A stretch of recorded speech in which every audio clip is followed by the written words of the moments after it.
चलिए अब ऐसे में वीरू के पास चलते हैं, समझ लेते हैं कि आज फिर कैसे स्ट्रैटेजाइज करना है। फ्राइडे की वीकनेस से क्या कुछ बड़े अहम स्तर टूट गए हैं क्या? चार्ट्स पे मूड बिगड़ा है क्या? या अब तक जो वीरू ने कहा है कि हमें बस एंट्री तलाशनी है बाजार में, सही लेवल्स पे घुसना है, बाजार ड्यूली रिवॉर्ड करेगा, ऐसा अभी भी है कि नहीं?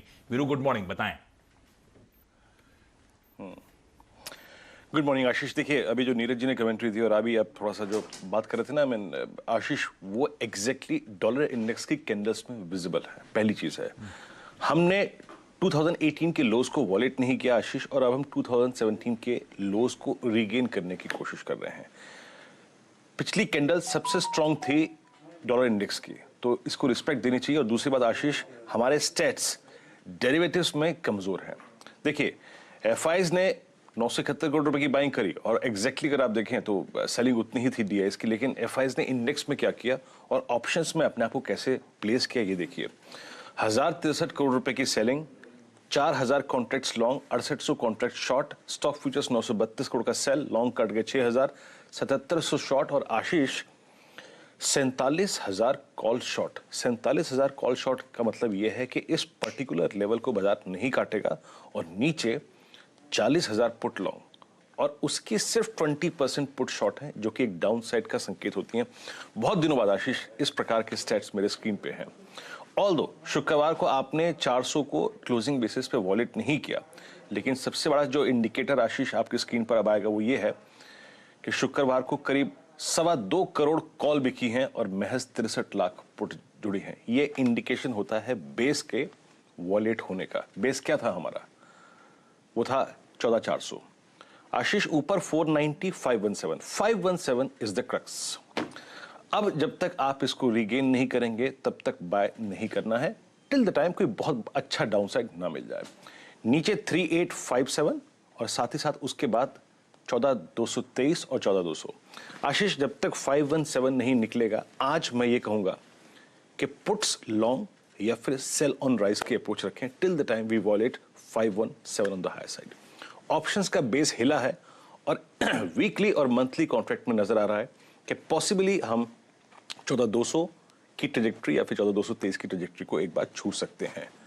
तो लॉन्ग्स थोड़ा सा अवॉइड करेंगे। अब सारे इंडिकेटर्स ये कह रहे हैं, अगर आप शॉर्ट में कंफर्टेबल नहीं है तो अभी इस वक्त शॉर्ट ना करें, लेकिन लॉन्ग का ट्रेड नहीं है।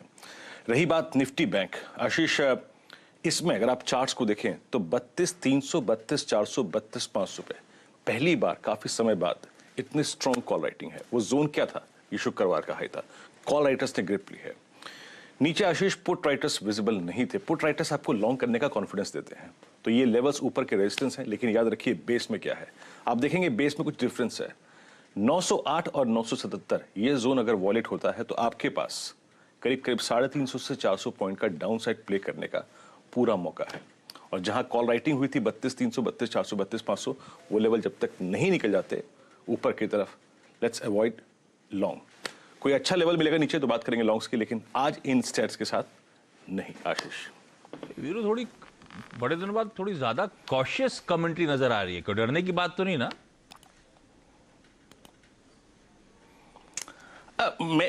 मेरा कुछ नहीं आशीष, मैं तो हूँ बहू आके आंकड़े बोल देता हूँ। मैंने आपका कब काम? मैं ये कहने में जानना चाहता हूँ कि हम रिटेल घबराएं तो ना क्योंकि सबके जहन में ये रहता है ना बजट अब तो प्रॉफिट बुक तो शायद वो बहुत तेजी हो गई, सेल ऑफ आ रहा है, वो आया नहीं आया पता नहीं चलता। तो ये आपके कॉशियस कमेंट्री से अभी कोई घबराने की जरूरत नहीं है ना? अभी बहुत ज्यादा ऐसा कुछ नहीं नजर आ रहा ना चार्ट्स पे, डेटा में।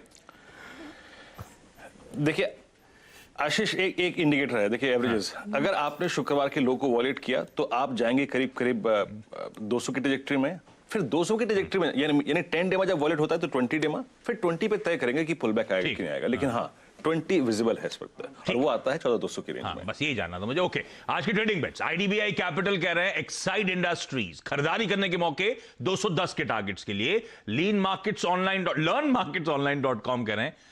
टाटा मोटर्स ये और चलेगा भाई, 275 के टारगेट्स यहां पे अब आपको आपकी स्क्रीन पे नजर आएंगे। फ्राइडे को भी बाजार खराब था तो भी ये स्टॉक गजब का आउट परफॉर्मेंस दिखा रहा था। खैर तमाम रीजंस थे लेकिन मोमेंटम बना हुआ है।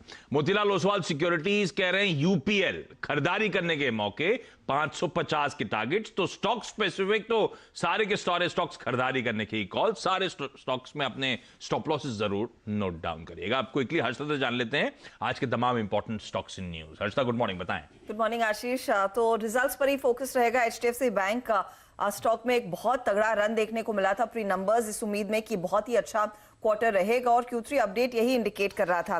लेकिन अगर आप नंबर्स को बारीकी से पढ़े तो ब्याज से आय 15% ऊपर जरूर नजर आ रही है, लेकिन उम्मीद से थोड़ी सी फीकी है। 16,317 करोड़ का आंकड़ा आया है, 16,370 का अनुमान था और ये इनफैक्ट वीकेस्ट ब्याज से आय का आंकड़ा है अब तक के बैंक के परफॉर्मेंस में। प्रॉफिटेबिलिटी में 18% तक की वृद्धि जरूर देखने को मिली है।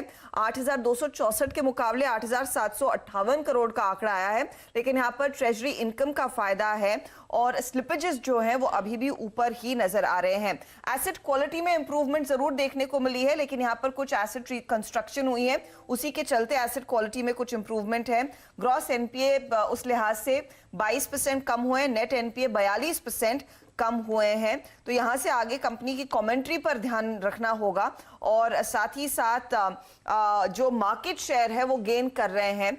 एक चीज है, रिटेल लोन शेयर जो है वो हल्का सा कम हुआ है इस पर्टिकुलर क्वार्टर में, लेकिन कॉर्पोरेट शेयर लोन्स के लिहाज से बढ़ता हुआ दिखाई दिया है। तो ये एचडीएफसी बैंक का ओवरऑल परफॉर्मेंस रहा और स्टॉक वैसे भी आउट परफॉर्मर रहा है इस रैली में। दूसरी तरफ आज एल&टी फाइनेंस पर भी ध्यान रखिएगा, क्योंकि नंबर्स अगर देखें तो कलेक्शन एफिशिएंसी मजबूत देखने को मिली है, मार्जिन्स में अच्छा खासा इंप्रूवमेंट देखने को मिला है। ब्याज से आय में करीब 6.8% तक का उछाल, ये इनफैक्ट उम्मीद से बेहतर ब्याज से आय आई है 1500 करोड़ के ऊपर की। और प्रॉफिटेबिलिटी का आंकड़ा हालांकि 50% घटा है, यहां पर प्रेशर देखने को मिला है। ये पहली बार होगा कि डिसबर्समेंट्स जो है वो साल दर साल पिछले 10 क्वार्टर्स में बढ़ते हुए दिखाई दिए हैं। तो एल&टी फाइनेंस का नंबर अच्छा है। मेट्रोपोलिस आज रेडार पर रहेगा, क्योंकि दरअसल इन्होंने एक एक्विजिशन अनाउंस कर दिया है। अगले 3 महीने में एक्विजिशन पूरा होता हुआ दिखाई देगा। Doctor Ganesan Hitech Diagnostic Centre को एक्वायर करने वाले हैं। ये कैश कंस्ट्रेशन रहेगा और स्टॉक डील है। तो टोटल जो पैसा लग रहा है 500 करोड़ के आसपास लग रहा है, जिसमें 300 करोड़ का डेट कंपनी रेज करने वाली है इस पर्टिकुलर एक्विजिशन को फंड करने के लिए। साउथ इंडिया के मार्केट में इनको और बल मिलेगा इस पर्टिकुलर एक्विजिशन के साथ। और एयरलाइन कंपनी आप रेडार पर रखिएगा। इंटर ग्लोब का मार्केट शेयर 53.9% रहा है दिसंबर के महीने में, लेकिन लोड फैक्टर पर ध्यान रखिएगा, ये 71.5%। स्पाइस जेट का मार्केट शेयर कम हुआ है, लेकिन लोड फैक्टर बढ़ा है, 78% पर स्पाइस जेट का लोड फैक्टर आया है। तो ये तमाम वो स्टॉक्स रहेंगे जो आज आपने रेडार पर रखने हैं। ओके, ढेर सारे स्टॉक्स जो आपको अपने फोकस में रखते हैं, इन सारे स्टॉक्स में एक्शन देखने को मिलेगा। और वैसे पता है, मैं पढ़ रहा था छत्रपति शिवाजी महाराज टर्मिनस जो है हमारा सीएसटी टर्मिनस, उसके मेकओवर के लिए बोलियां मंगाई गई थी और इतनी बोलियां आई हैं जो आज तक हिंदुस्तान में किसी एयरपोर्ट के मेकओवर के लिए कभी नहीं आई रिसेंट टाइम्स में।